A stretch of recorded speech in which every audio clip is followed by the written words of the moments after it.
کہ دو قسمیں پوری دنیا میں موجود ہیں، ایمان والوں کی اور اہل کفر کی، کفار و مشرکین۔ ایک طرف کفار جو اپنے کفر کو برملا اظہار بھی کرتے ہیں، اعلان بھی کرتے ہیں کہ ہم اللہ وحدہ سبحانہ و تعالیٰ کو اقرار نہیں کرتے یا نہیں مانتے۔ وہ لوگ یہ کہتے ہوں قرآن کو نہیں تسلیم کرتے، رسول کو نہیں مانتے، وہ علل اعلان کافر ہیں، وہ اپنے کفر کا اعلان بھی کرتے ہیں۔ اور انہی کے برعکس بحمدہ تعالی ہم ایمان والے ہیں، علل اعلان اپنے ایمان کا اظہار بھی کرتے ہیں۔ ہم اللہ کو ایک مانتے ہیں، برملا ہم یہ ہر جگہ کہتے بھی ہیں، چھپاتے نہیں۔ قرآن کو حق کتاب تسلیم کرتے ہیں، رسول کریم صلی اللہ علیہ وسلم کو سب سے آخری رسول مانتے ہیں۔ یہ ہم کبھی چھپا کر کے رکھتے ہیں اس چیز کو؟ ایمان والے بھی کھل کر کے اظہار کرتے ہیں، کفار بھی اپنے کفر کا کھل کر اظہار کرتے ہیں۔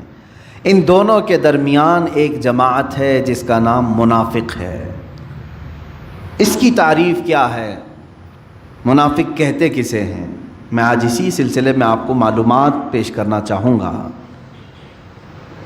فرمایا گیا کہ جو دل میں ہے اسے ظاہر نہ کرے، جو دل میں رکھا ہے اسے ظاہر نہ کرے، بلکہ جو دل میں موجود ہے اس کے خلاف بیان کرے، اسی کو منافق کہتے ہیں۔ دل میں کفر ہے، دل میں اسلام کا بغض ہے، عداوت ہے، دشمنی ہے، لیکن زبان سے کچھ اور باتیں کہتا ہے، اس کو منافق کہتے ہیں۔ منافق جو لفظ ہے یہ عربی سے بنا ہوا ہے، نفق سے یا نافقہ سے۔ عربی کی لغت اگر ڈکشنری دیکھیں تو آپ کو پتہ چلے گا کہ ایک جنگلی چوہا جس کے دو منہ ہوا کرتے ہیں اس کو نافقہ کہتے ہیں۔ جنگلی چوہا جس کو گوہ بھی کہتے ہیں، اس کے دو منہ ہوا کرتے تھے، ہوتے بھی ہوں گے، ہم نے تو دیکھا نہیں، لیکن لغت میں یہ بتایا گیا ہے کہ اس کے دو منہ ہوتے ہیں، کبھی ادھر سے کبھی ادھر سے کھاتا ہے۔ تو اسی طرح منافق کی دو صورتیں ہوتی ہیں، دو شکلیں ہوتی ہیں، کبھی وہ ایمان ظاہر کرتا ہے اور کبھی کفر ظاہر کرتا ہے۔ اور نفق کہتے ہیں ٹنل کو، عربی میں جو ٹنل ہوتی ہے نا، انڈر گراؤنڈ گاڑیاں جاتی ہیں، اس کو نفق کہتے ہیں عربی میں۔ اور نفق کے بھی دو منہ ہوتے ہیں، ایک طرف سے گاڑی نکلتی ہے، داخل ہوتی ہے، اور دوسری طرف سے گاڑی نکلتی ہے۔ اس کو ٹنل آپ انگلش میں کہتے ہیں اور اسی کو عربی میں نفق کہتے ہیں۔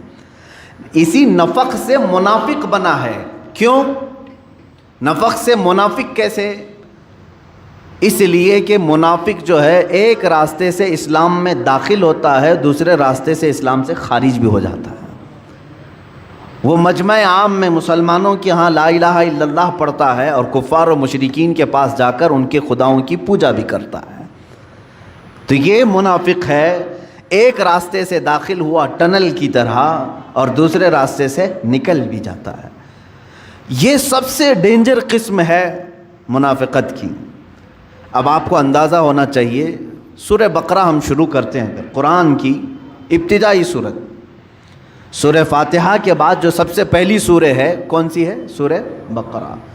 سورہ بقرہ جب آپ تلاوت کریں گے تو شروع سے لے کر کے جو آیتیں آئی ہیں، الف لام میم ذالک الکتاب لا ریب فیہ ھدی للمتقین، یہاں سے لے کر کے 5 آیتیں کنٹینیو ایمان والوں کی شان میں آئی ہیں۔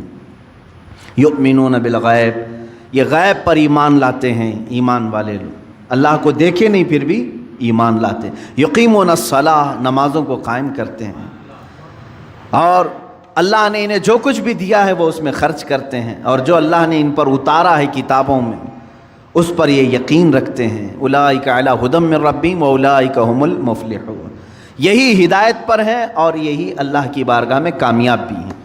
5 آیتیں ایمان والوں کے لیے ہوئیں، 5 آیتیں ایمان والوں کے لیے۔ اس کے بعد پھر آیتیں ہیں کفار و مشرکین کے لیے۔ ان الذین کفروا سواء علیہم اانذرتہم ام لم تنذرہم لا یؤمنون ختم اللہ علی قلوبہم وعلی سمعہم وعلی ابصارہم غشاوہ ولہم عذاب عظیم۔ اللہ فرماتا ہے جو لوگ کفر کر چکے، اب ان کے لیے اے محبوب برابر ہے، ان کو آپ ڈرائیں نہ ڈرائیں، وہ ایمان نہیں لائیں گے۔ کون؟ کافروں کے لیے اللہ ان کے دلوں پر مہر لگا چکا ہے، ان کے دلوں میں کوئی بات حق کی پہنچتی نہیں ہے، ان کے کانوں پر پردہ ہے، ان کی آنکھوں پر پردہ ہے۔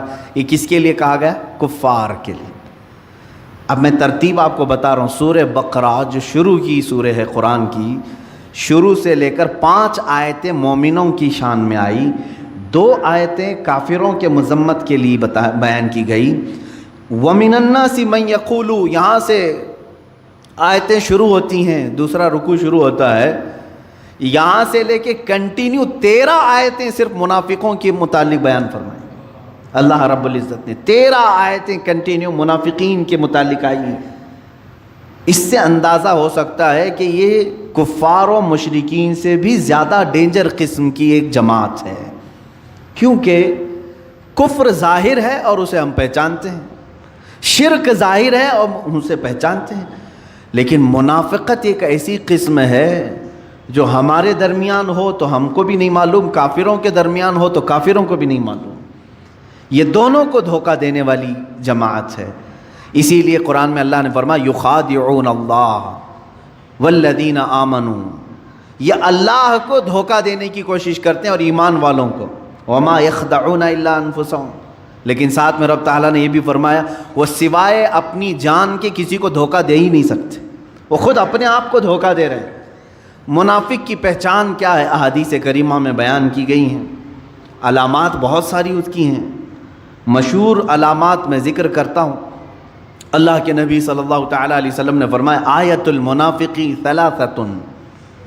اے مسلمانوں، آج میں یہ قسم آپ کے سامنے جو بیان کر رہا ہوں، ڈر جاؤ اس بات سے کہ کہیں نفاق نہ آ جائے ہمارے دل میں. اس لیے کہ کفر آپ سے نہیں ہوگا، شرک نہیں ہوگا، آپ اس سے گھبراتے ہیں، دور بھاگتے ہیں، لیکن منافقت ایک ایسی چیز ہے کب تمہارے دلوں میں آ جائے پتہ بھی نہیں چلتا.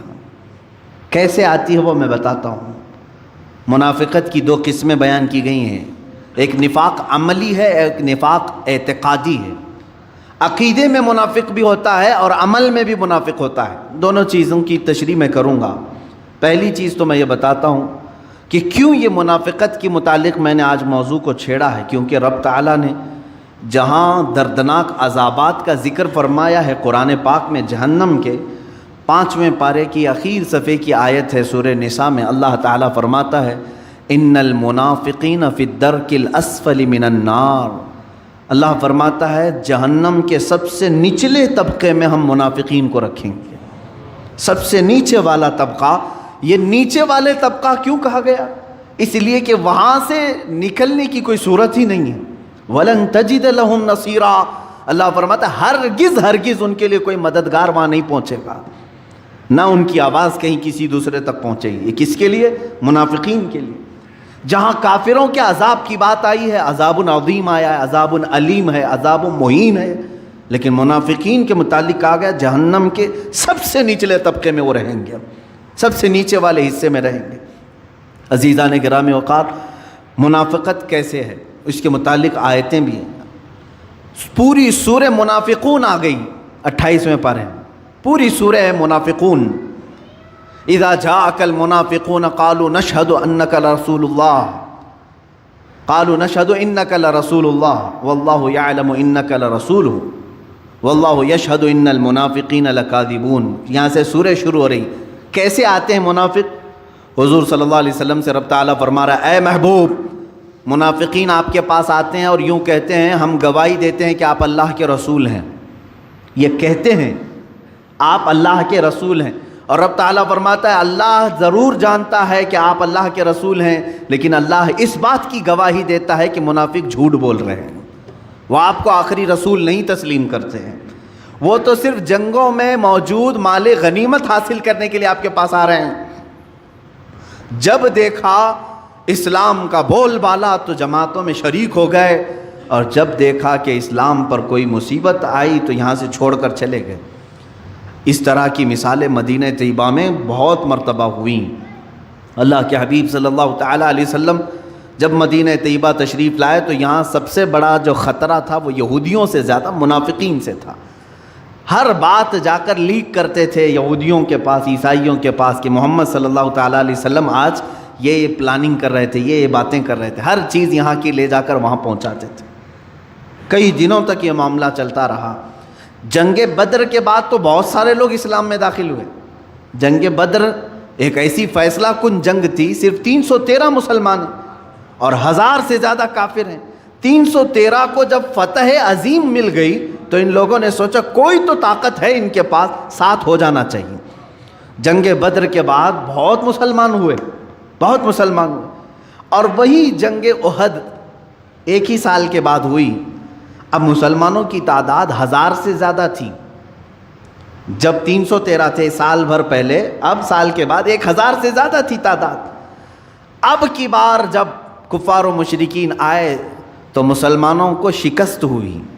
یہ اللہ تعالیٰ کی طرف سے آزمائش تھی کہ یہاں پر منافقین کو اب باتیں بنانے کا موقع مل گیا۔ جتنے وہ مال غنیمت لوٹنے کے لیے اسلام لائے تھے وہ سب میدان چھوڑ کر بھاگ آئے، مدینہ طیبہ کی طرف آئے اور کہنے لگے کیا ہم نہیں کہتے تھے کہ یہ کمزور لوگ ہیں، ان کے ساتھ نہیں ہونا چاہیے، ہمارا سب برباد ہو جائے گا۔ مدینہ طیبہ واپس لوٹ آئے۔ یہ منافقت کی اقسام تھیں میرے عزیزو۔ اسی طرح یہ معاملہ چلتا رہا جنگ خندق میں بھی کئی منافقین حضور صلی اللہ تعالیٰ علیہ وسلم کو چھوڑ کر صرف یہ بات کہہ کر کے آئے ہمارے مدینے میں عورتیں تنہا ہیں، ہم آپ کے ساتھ نہیں کھڑے ہو سکتے، دشمن کا خطرہ ہے، ہماری عورتیں بغیر گھر کے ہیں، بغیر چھتوں کے ہیں، ہم ان کے پاس جا رہے ہیں۔ اللہ کے حبیب صلی اللہ تعالیٰ علیہ وسلم کو اور ان کے جانثار صحابہ کو چھوڑ کر یہ پوری منافقین کی جماعت چلی گئی۔ یہ حضور صلی اللہ علیہ وسلم کے زمانے سے چل رہی بات۔ میرے عزیزو، اب میں منافقت کی اقسام بتاتا ہوں کہ ہمیشہ جس کی فطرت میں غدر ہے، دھوکہ ہے، وعدہ خلافی ہے، سمجھ لو کہ اس کے اندر نفاق آ گیا ہے، منافقت اس کے اندر آ گئی ہے۔ علامتیں میں بتاتا ہوں، بخاری شریف کی بھی حدیث ہے، اللہ کے حبیب صلی اللہ علیہ وسلم فرماتے ہیں آیت المنافق ثلاثۃ، منافق کی علامتیں 3 ہیں، 3 مشہور علامتیں۔ اذا حدث كذب واذا اؤتمن خان واذا وعد خلف، او کما قال النبی صلی اللہ علیہ وسلم، فرماتے ہیں اس کی پہلی علامت یہ ہے کہ جب بات کرے گا تو جھوٹ بولے گا۔ دوسری علامت یہ اس کے پاس اگر امانت رکھو گے تو کھا جائے گا، خیانت کرے گا۔ تیسری علامت یہ ہے کہ جب بھی وعدہ کرے گا تو مکر جائے گا، وعدہ خلافی کرے گا۔ یہ تو منافق کی اقسام بتائی گئی ہیں۔ جھانک کر کے دیکھ لو کہیں ان تینوں میں ہم تو نہیں پڑے ہوئے ہیں، مبتلا تو نہیں ہو گئے کہیں۔ خاص طور پر تاجر لوگوں سے، بزنس کرنے والوں سے مخاطب ہو کر کے بزرگوں نے فرمایا تمہیں کثرت سے جھوٹ کا سامنا کرنا پڑتا ہے، اور اس جھوٹ پر اگر تم نے کنٹینیو مداومت اختیار کر لی تو تم منافقت کے سٹیج پر پہنچ جاؤ گے۔